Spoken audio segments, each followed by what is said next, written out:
Ketika Allah menciptakan manusia, itu melekat semua nilai kemuliaan pada dirinya. Yang itu mesti dipertahankan sampai kembali kepada Allah Subhanahu wa Ta'ala. Tadi kita berhenti di Quran surah ke-17 ayat 70.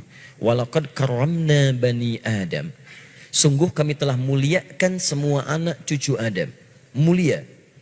Dan ketika disebut mulia, itu melekat pada seluruh anggota tubuh kita. Makanya saking mulianya jasad ini, tidak boleh anggota tubuh kita digunakan untuk hal-hal yang tidak mulia. Misal, saya sering tanyakan pada teman-teman, apa fungsi mata? Kebanyakan orang mengatakan untuk melihat. Beda. Mata kita ini mata mulia. Karena itu ketika keluar tuntunan tentang melihat, itu penglihatan dilekatkan dengan kemuliaan. Kalau cuma melihat, hewan pun melihat. Dan tidak layak membandingkan mata hewan dengan mata kita. Karena mata hewan tidak mulia sekalipun melihat, maka itu dia tidak dihisab.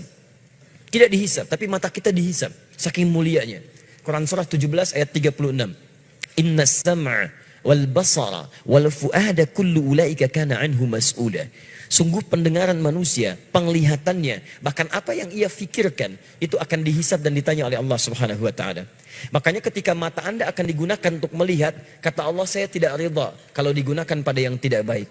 Turun Quran surah ke-24, surah cahaya. Mata orang-orang yang bercahaya akan berbeda dengan mata biasa.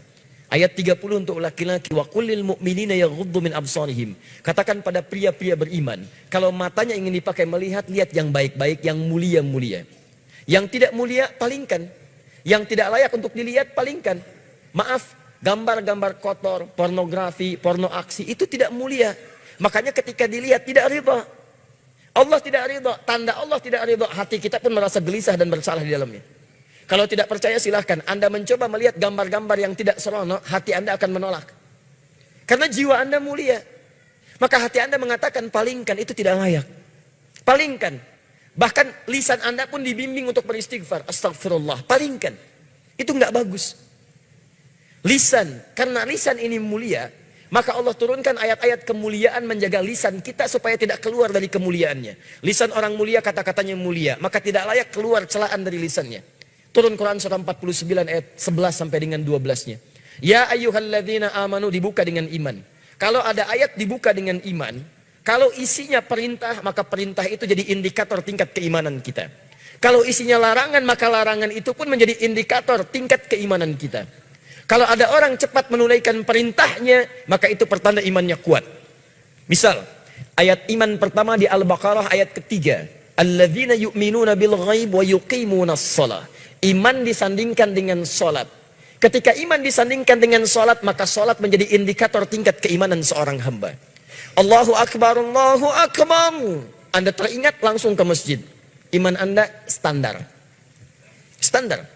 Orang yang baru ingat Allah ketika dipanggil, itu standar. Bukankah Anda masuk kampus jam 7, datang jam 7, standar kan? Pas. Kalau Anda datang jam 6, waktu jam 7, Anda hebat namanya, lebih awal. Ada orang bahkan sebelum adzan sudah ingat sholat, itu imannya sedang tinggi. Tapi ketika dipanggil sampai adzan tuntas belum datang. Sampai qomat berlalu belum terpanggil. Sampai dekat waktu sholat yang lainnya belum ada getaran. Ini menunjukkan iman Anda lemah di situ. Lawannya, ketika ada larangan dibuka dengan kalimat iman, maka kemampuan Anda meninggalkan larangan itu pun menunjukkan tingkat kekuatan iman Anda. Ya ayyuhalladzina amanu la yaskhar qaumin qaum. Hei orang-orang beriman, jangan saling mencela. Ketika Anda mengaku beriman dan lisan Anda digunakan untuk mencela orang lain, maka ini menunjukkan ada yang kurang dalam iman Anda, lemah iman Anda. Anda terlihat rajin sholat, di situ menunjukkan iman Anda bagus. Tapi saat bersamaan Anda mencela orang lain, ini menunjukkan ada penurunan dalam iman Anda. Karena ibadah ritual akan nampak dalam nilai-nilai sosial dalam bentuk akhlak. Makanya Nabi memperingatkan, orang yang melakukan ibadah ritual, tapi kemudian melakukan dosa sosial, maka ibadah ritual pahalanya dipindahkan kepada hamba yang didosai itu. Anda keluar dari masjid, kemudian melecehkan orang lain dengan kata-kata Anda. Lihat tuh orang itu, belum mau ke masjid. Iya, mungkin belum dapat hidayah ya. Iya, bukan ahli surga. Itu sholat Anda, pahalanya pindah kepada orang tadi. Tu'khadhu hadza min hasanati di hadis Muslim, wa tu'khadhu min hadza min hasanati. Diambil pahala ini dipindahkan kepada orang yang dicela. Anda katakan, alhamdulillah Ustaz, saya tidak seperti yang dibicarakan itu. Insya Allah tidak seperti orang-orang itu tuh Ustaz. Membicarakan orang lain aja pekerjaannya sama. Sama. Makanya ketika Allah turunkan larangan mencela, itu untuk menjaga kemuliaan kita. Supaya kita tidak dihinakan oleh orang lain. Karena orang-orang yang hatinya hina yang akan mengeluarkan kata-kata terhina.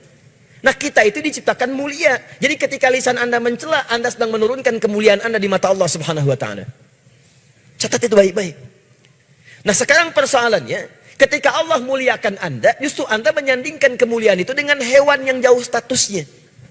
Maka ini merendahkan kemudian ketetapan Allah Subhanahu wa Ta'ala, itu yang sangat berbahaya.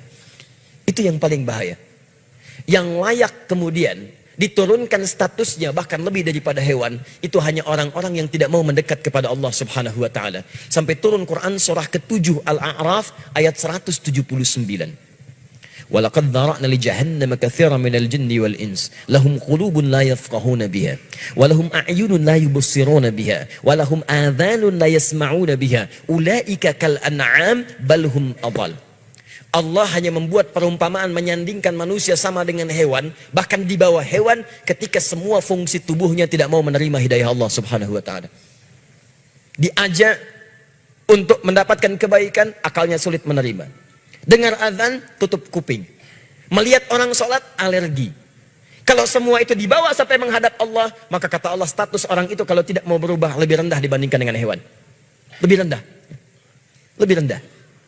Maaf sekarang, ada orang-orang yang mengajak pada kebaikan. Ngajak Anda sholat, ngajak Anda mendekat pada Allah, ngajarkan isi Quran. Lalu Anda turunkan status yang menjadi sama dengan hewan. Ada yang salah dengan cara berfikirnya.